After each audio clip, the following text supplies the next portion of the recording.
What's up, YouTube? I'm Nathan Postings, owner of Postings Canine Dog Training. Did you know that dogs have problems with impulse control just like we do?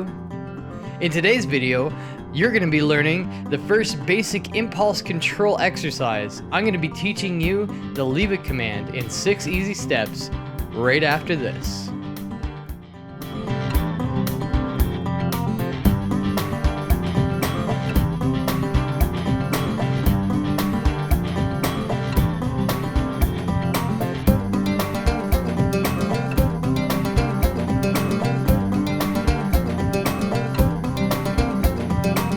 Cambridge English Dictionary defines impulsive as showing behavior in which you do things suddenly without planning and without considering the effects they may have. At a young age, most of us learn how to control our impulses and how to have some self-control over most things, at least. Dogs are no different. We need to start impulse control early on. It'll help everything from jumping up to running across the streets after a chipmunk.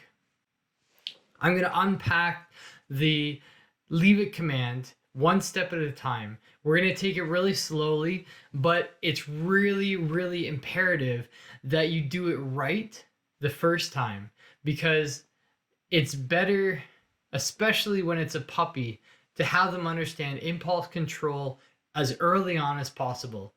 Now, this isn't saying that if you just brought a new dog home from the pound or from the SPCA and they don't really know commands at all, that you shouldn't teach this. I really think you should teach this no matter what. But this should be one of the first commands that you start teaching them. Impulse control is a lifelong journey, just like it is with us. It's the same with animals. Leave It is the first step in that long journey. So let's unpack Leave It. Step number 1. This one seems kind of obvious, but if you don't think about it, then it can actually be really frustrating for you or your dog. Getting to know your dog is really important, and getting to know what motivates your dog is really important.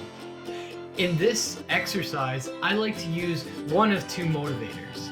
I like to either use treats, which is the obvious one, or a toy, which is also pretty obvious, but some people don't realize how effective toys and playing and all of that kind of stuff are in terms of training. So do also try to use toys and treats. Either one can be used in this instance. I actually prefer treats in this exercise because it's easier to cover with your hand. But if you are going to use a toy, just make sure to use a smaller toy that you can easily cover with your hand. We'll get more into detail about that later on. So that's an easy one. Step number 1, check. Step number 2, also another really easy one. I just want you to get down onto the dog's level and be there with them, present with them. But it's not only just about being eye to eye with your dog. It's also about being in arm's reach of the treat or the toy. So it makes it a lot easier than trying to bend down quickly. And again, we're going to go over that in the next couple of steps. So step number 1, find out what motivates them. Step number 2, get down on their level and get ready. Here we go. So into step number 3. Step number 3 is place the treat in between you and the dog at an arm's length distance away. The reason why I say an arm's length distance is that the next step, you're going to cover it. Step number 4, the first 3, super easy. Motivation, on their level, put the treat on the floor. So far, so good. So step 4, when the dog goes for it, and they will go for the treat, all you do, just cover the treat. Now, when I say all you do is cover the treat, I really mean all you do. So please don't say anything. Don't say leave it, don't say no, don't say don't say anything. Zip it, lock it, throw away the key, until we get to that point. I'll tell you when we're going to get to that step shortly. But at this moment, I just want you to cover the treat, and that's it. That's this step. Then we're going to quickly move on to the next step. While you're covering the treat, the dog is going to come over. He's going to try to bury his head in it, try to get you to move, try to whine, try to do cute little things. Some dogs might try to sit or down or roll over, or maybe they'll do a backflip. Other dogs are just going to try to bury their nose in there as much as they can. What you want to do is the next step. Step number 5. This is the hinging step to this whole exercise. So timing. As soon as he starts or she starts moving away from the treat at all, in any way, backing off or not digging his head in as much, or any kind of release of trying to get the treat, you want to mark that and then reward it or reinforce it. So marking and reinforcing are two different things that I want you to do. So the marking is going to be good. You can use yes, you can use good, you can use yay, you can really use whatever you want to use. I like to use good at this point. I use good and yes, but in 2 different instances. So we're going to use good here. So as soon as you mark it, good, you got about 4 to 6 seconds to give the treat afterwards. The treat is the reinforcement. The treat or the toy, whatever they are, whatever they're leaving at the moment, hand it to them. That's going to be their reward and reinforcement. Now, in terms of the marker, you want to say good 1 second after the action is done, at the most. If you can do it faster than a second, even better. So they start moving back, good. Give them a treat. Do not say good and give them the treat at the same time. It's not going to work. It's not as effective, and also it will hurt you all down the line later on, because they're always just going to expect a treat. But if you say good first and then reinforce it with the treat later on, that's actually going to really help you out, because then they're going to actually associate good or yes with the treat that's releasing the dopamines and the pheromones in their minds, and it's going to be just as effective as giving them a treat, which is pretty awesome, because then you get to taper off treats later on. But we'll get into tapering treats in another video. So step 2 to 5, I want you to repeat until your little dog or big dog, whichever instance you're in right now, masters it. And when I say masters it, I don't mean like they're amazing and they leave it for an hour, but I mean they got at least 3 seconds. Let's put that on. 3 to 5 seconds is kind of a good understanding of where they're at. So they back off and they leave it, and you can count to 3, 1, 2, 3, and good. Give them the treat. Now, once they got the 3 to 5 seconds kind of backing off, good, and they will, you'll see the progression itself. It'll just come naturally. Now, the last step to this exercise is one that after you've done it, you build on it from there. So the last step is where we're going to put in the word. So the word is literally the last thing we're going to do, okay? Because you want to reward them for doing the action first until they get to the point that they realize that action is a good thing. And then it's super easy at that point to put a word to it, because then you just say the word before you cover it. So that's step number 6. Step number 6.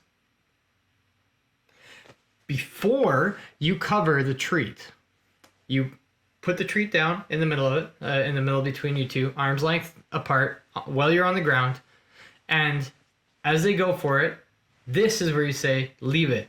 Now this is where the precision comes from, or it comes in. You need to be precise on this. You need to say, leave it, They're still probably going to come at the beginning, almost 100%. They're going to still come towards you or towards that treat, even when you say leave it, because leave it at this point means nothing. So say leave it one time. Say it once, then cover it, then wait. All you got to do is wait. The waiting game is a lot of training, believe me. And I promise, eventually, that dog is going to do what it was doing before. It's going to back off a bit. It may not back off for 3 seconds or 5 seconds because you've added in a new dynamic to the trick, but that's okay. The moment it backs off, you can try wait it out to see if he'll wait for the 3 seconds. If he doesn't, try it again. As soon as he backs off, good! Then give him the treat. It's that easy, and you want to repeat that cycle over and over and over again until you really start getting that 3 to 5 seconds, or at this point, you want to do it over and over and over again until you don't need to put your hand over the treat. Leave it. Good.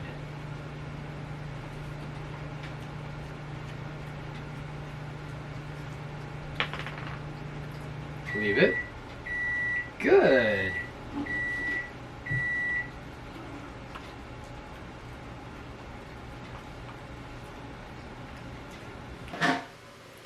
Leave it. Good.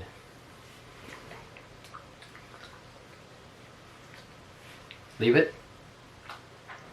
Good. So, once you're at the point where you don't need to put the hand over the treat, those are steps 1 to 6.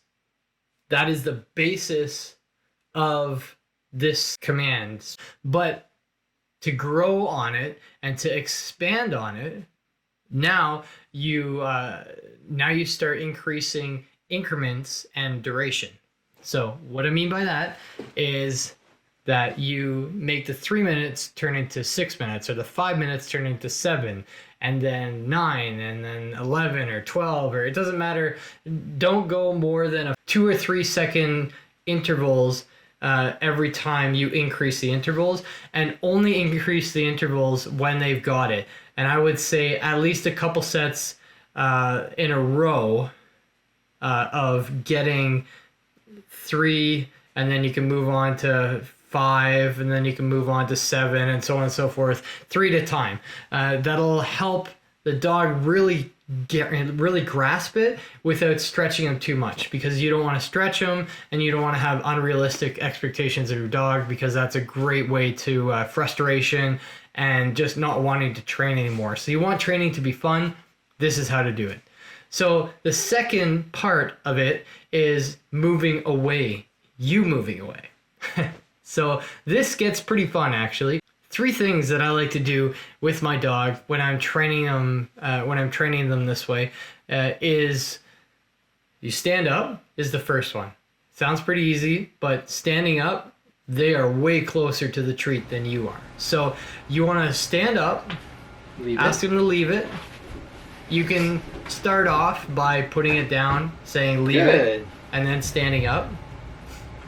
And then give them about 3 seconds, and then 3, 5, so on and so forth. When they've really mastered that and they can do it pretty well until you say good and then give it to them.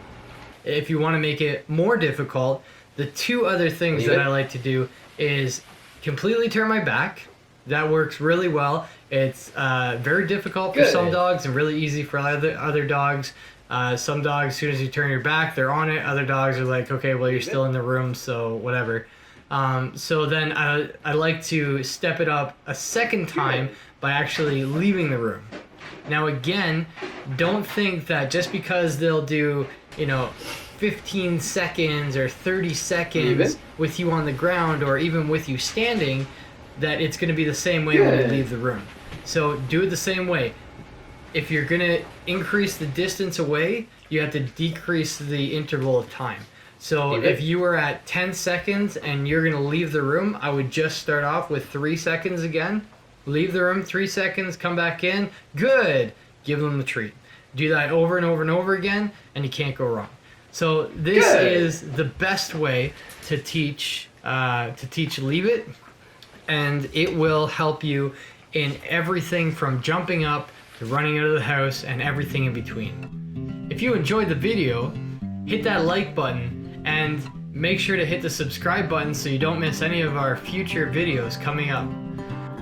Now I'd like to hear from you. Tell me in the comment section below, what's your favorite impulse control exercise that you like to do with your dog? Do you make them sit before they eat? Do you make them sit before they go out the door? Those are all impulse controls. What's another great idea? I'd love to hear from you guys.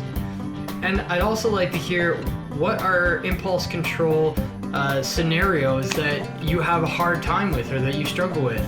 Maybe I can make a video about it and walk you guys through it.